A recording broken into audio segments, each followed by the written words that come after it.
Hello YouTube, this is a Sim Basketball Operator bringing you an NBA 2K13 Association gameplay.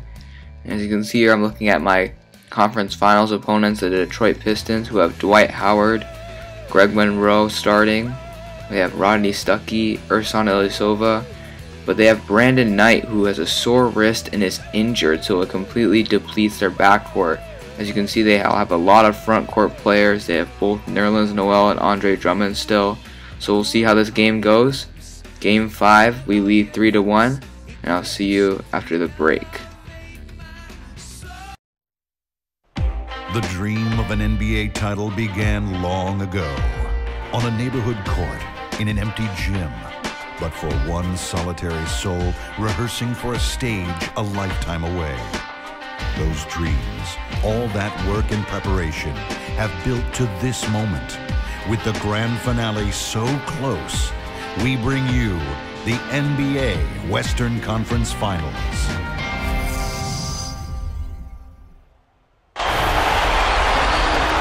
Kevin Harlan here with Clark Kellogg and Steve Kerr.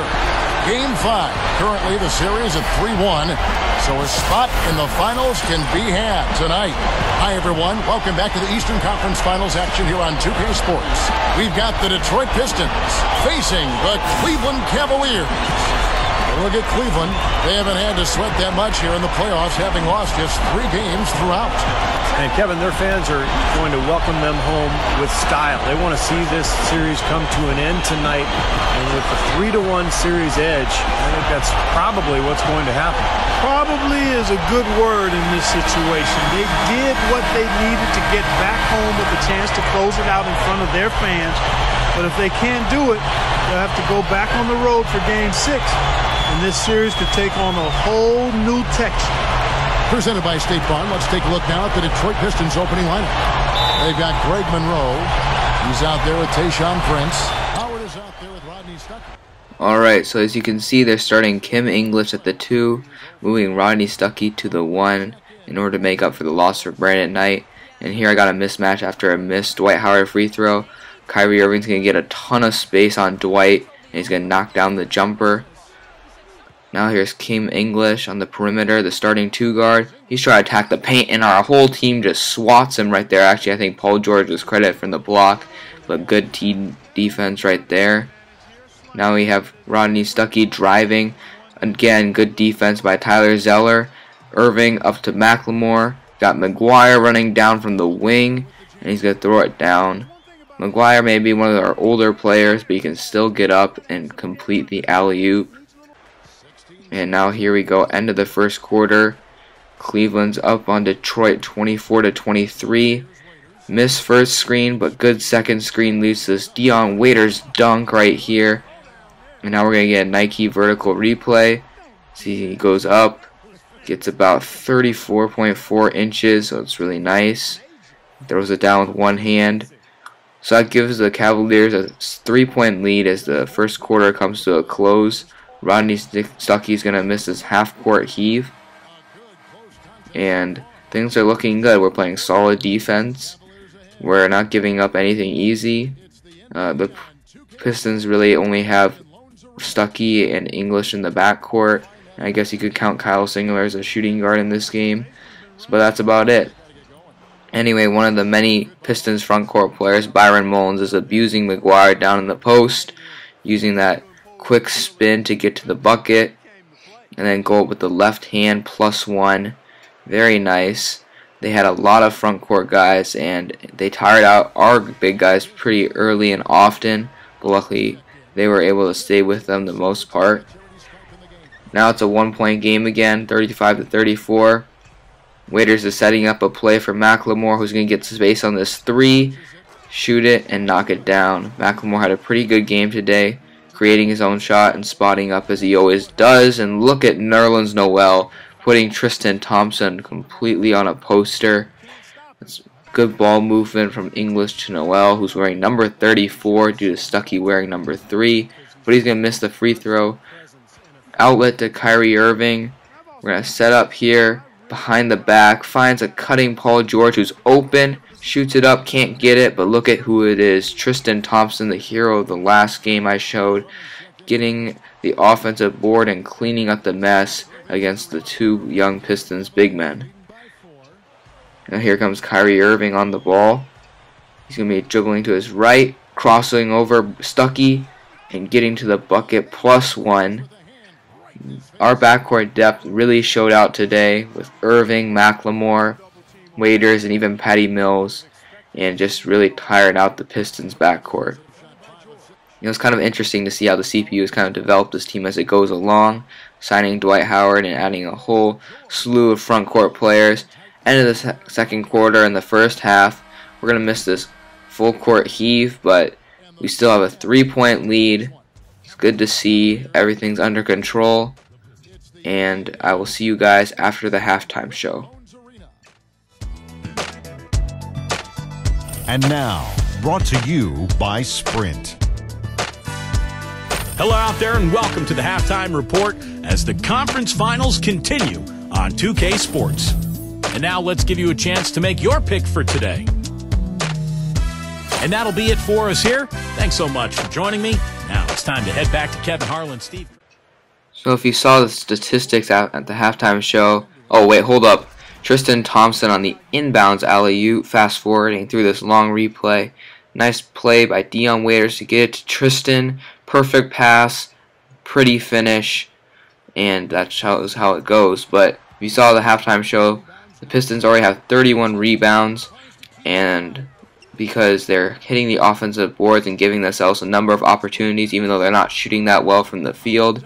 Another one of Kyrie Irving's turnovers leads to a Kim English run out and a dunk, and he's really the only Pistons player who's having any kind of scoring impact on the game. Ben McLemore here is going to knock down the 3, but as you can see, the Pistons have taken a slight lead of 2 points. Here's Kim English tired because he's not getting a lot of breaks. Misses that 3. McLemore looking down the court, finds Dion Waiters, who gets to the basket and finishes with ease. Now the end of the third quarter, Pistons still have a lead until Dion Waiters knocks down the free throw. 2 seconds left. Stuckey's going to just run it out. And the score is 78-78 after 3. Pistons got a little bit of a lead, but it's okay. We recovered, and now it comes down to 1 quarter for the end of Game 5. Here's John Lure trying to throw it down on Nerlens. It counts for the goaltending call, and he got fouled on the play. So now Lure will go to the free throw line for this one, throwing it up and getting this 3-point play to fall. Now it's still a 3-point lead for the Cleveland Cavaliers. Patty Mills with a beautiful spin into the pass to Dominic McGuire, who gets another dunk and just finishing under the rim and getting to the free throw line. This is my first free throw attempt ever with Dominic McGuire. I know it's already the playoffs and he will hit that one. So this release is pretty easy. Dwight Howard didn't get featured much in the Pistons offense, but here's a nice post-up play right here. But the Cavaliers remain vigilant, having a 6-point lead. Paul George is going to miss the step back. Joseph with the rebound. Back out to George, who's going to knock down the 3 with the second chance. And just to cap things off with a 7-point lead, running our money play that's worked throughout this association. Here comes Kyrie Irving with the floater over Dwight Howard, giving us a 9-point lead, and that's pretty much going to wrap things up. The Pistons just couldn't get enough offense, got held to 93 points, and couldn't stop us despite the trees that they have. Dwight Howard walks off the court in shame, and with that victory, that Game 5 victory gives them a 4-1 series win and advance to the NBA Finals. This is just a great accomplishment, the first time in this association, and the first time since 2007 when they lost to the San Antonio Spurs with a completely different cast of characters, headlined by LeBron James. And so now we get to play the winner of the OKC Denver series. We got done first. So now let's look at the player of the game, which happens to be Kyrie Irving. He had a good game. Did have a bunch of turnovers, but it was just a great team effort. Kim English had 18 points, but on 8 of 30 shooting, 0 of 9 from deep. Tayshaun Prince had 16, Monroe 15. Ilyasova 9, Mullins 7. Howard had 13 boards but only 6 points, and Rodney Stuckey shot 3 of 22. We played great defense on one of their better offensive weapons, and it got the job done. Waiters with 18, Irving and George and McLemore each with 15, and Thompson with 12. And despite the turnovers, we moved the ball around nicely and just gave everyone a chance to score. Everyone scored in this game. Thompson led us with 9 rebounds. Irving and Waiters each had 6. Zeller had a great defensive performance with 3 steals and 2 blocks, but Irving had 6 turnovers, which is not good. We need him to stop doing that, or I need to stop doing that when we go to the finals. So yes, Game 5 is in the books, and so is the Eastern Conference Finals. We move on to the finals to take on whoever won that series. I will show you guys in the next video. As you can see, pretty good team performance, but I don't really care. I'm in the finals and I got the job done. So yes, this is the Sim Basketball Operator. More association videos. The finals will be underway, and I will see you guys all next time.